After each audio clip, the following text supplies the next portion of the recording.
Hello, everybody. Welcome back to Screenstars. I'm here today to bring you my review for the 2023 Netflix science fiction spectacular Rebel Moon Part 1, A Child of Fire. The film is co-written and directed by Zack Snyder, and it stars Sophia Boutella, Ed Skrein, Bae Doona, Mikhail Huzman, Ray Fisher, and Charlie Hunnam, as well as Anthony Hopkins. Right, okay. Where do we start with this one? Okay, I'll start a little bit with the plot.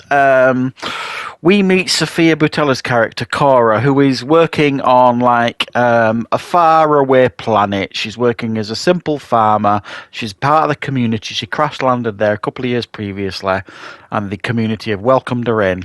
And then, out of nowhere, a tyrannical ruling force turns up and essentially demands from the farmers all the crops, basically, to feed the fleet, so that they can hunt down this rebel force that is opposing them. So they've got a matter of weeks, let's say, before they come back and take everything that these farmers have got. So therefore, Sophia Boutella fights back with parts of the community, and then she goes off to search for anybody in amongst the stars that is willing to come back and help defend this planet. However, she also harbours a dark secret. The secret is that she used to be a part of this tyrannical force, used to be one of their most top soldiers, and is hunted by them. So she understands how they think. Right. What are my thoughts on Rebel Moon Part 1, A Child of Fire? I've been really looking forward to this film. The first thing I want to say is, I'm a big fan of Zack Snyder. I know he's got his detractors. Pretty much everything he's ever done, I've enjoyed. I do think he's a talent. I think he's kind of he's not really evolving his style a great deal. And we're still getting a lot of slow-mo and things like that in what he's doing. But the guy knows how to direct big, thumping blockbusters. And he's proven it time and time again. Certainly in my opinion, anyway. And I loved his Man of Steel. I love the Zack Snyder's Justice League, Batman versus Superman. I love the majority of stuff that he's done. I think he's a great director. So I've been looking forward to this one. I mean, especially when, and I'm right in thinking, I'm sure, that this was pitched at the people at Disney to be like a Star Wars film, and they kind of turned it down, so they made it anyway. So you can see that it's got that Star Wars DNA deeply embedded into the foundations of this film. That's not a bad thing. Let's be honest. How many sci-fi films out there have tried to copy Star Wars or copy its DNA? It's influenced so much. But the biggest influence, I personally think, on this film is Battle Beyond the Stars. It's quite obvious. And again, that's not necessarily a bad thing. I love Battle Beyond the Stars, and that in itself was inspired from the original Star Wars. So this essentially is Battle Beyond the Stars with a huge heap of Star Wars thrown into the pot for good measure, and it all stirred up.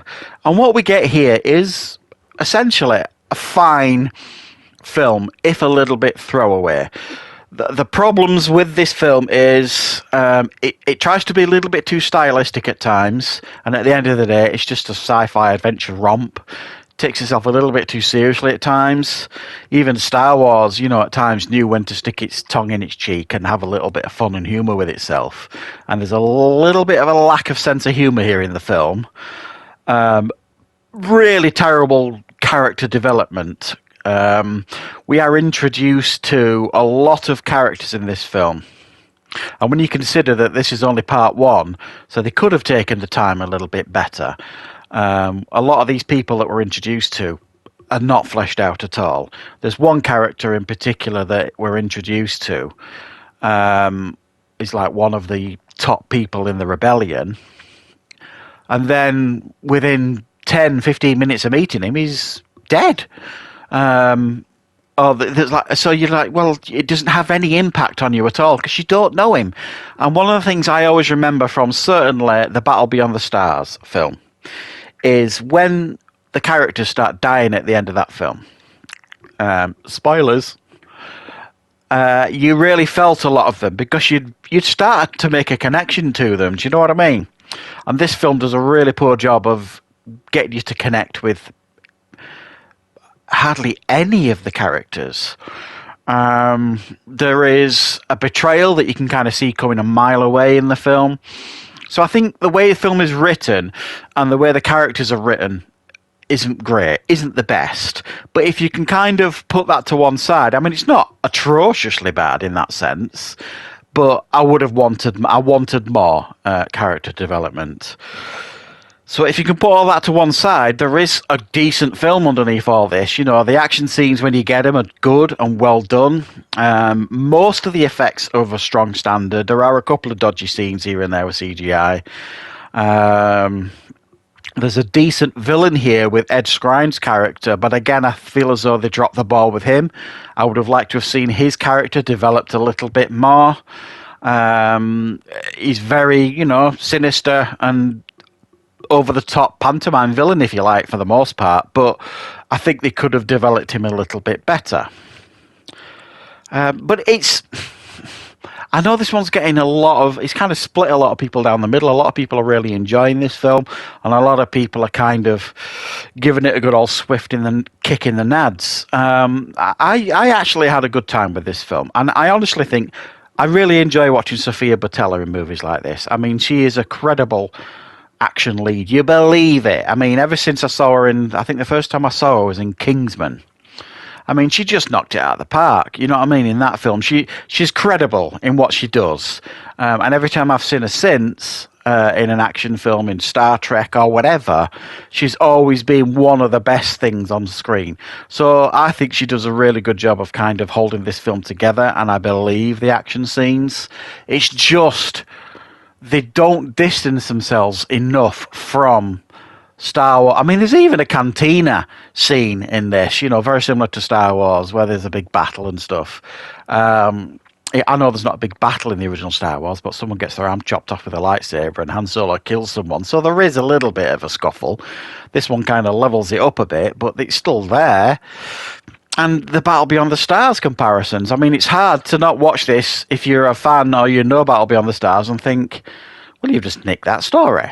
Because that's what they've done. So I am looking forward to the second part. I believe, is it coming out in April next year? Something like that. So I will definitely watch it. This film does a lot of setting up for the follow-up. So I'm hoping the follow-up delivers on a lot of what this first film has set up, because there's not a mountain of action here. Much of this film is the initial introduction, you know, the villains, and then her going and recruiting these people to come and help them. The film doesn't do a great job of explaining the world, you know, who these villains are, why they're doing what they're doing, why there was a king ruling them that was assassinated. So before he was assassinated, were they good and now they're bad? It just does a pretty poor job of explaining itself, I would suggest, this film.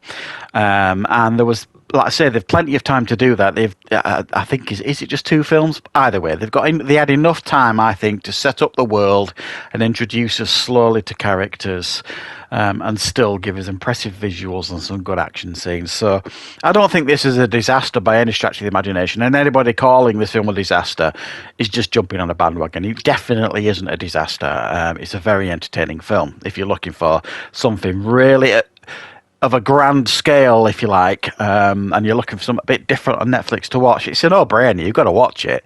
And I am looking forward to the second one, and I hope it can fix some of the issues that have arisen in the first one, so to speak. So, yeah, thanks for watching, guys. Let me know in the comments what your thoughts are on this film, and I will, of course, be back with plenty more reviews and content on the channel very, very soon.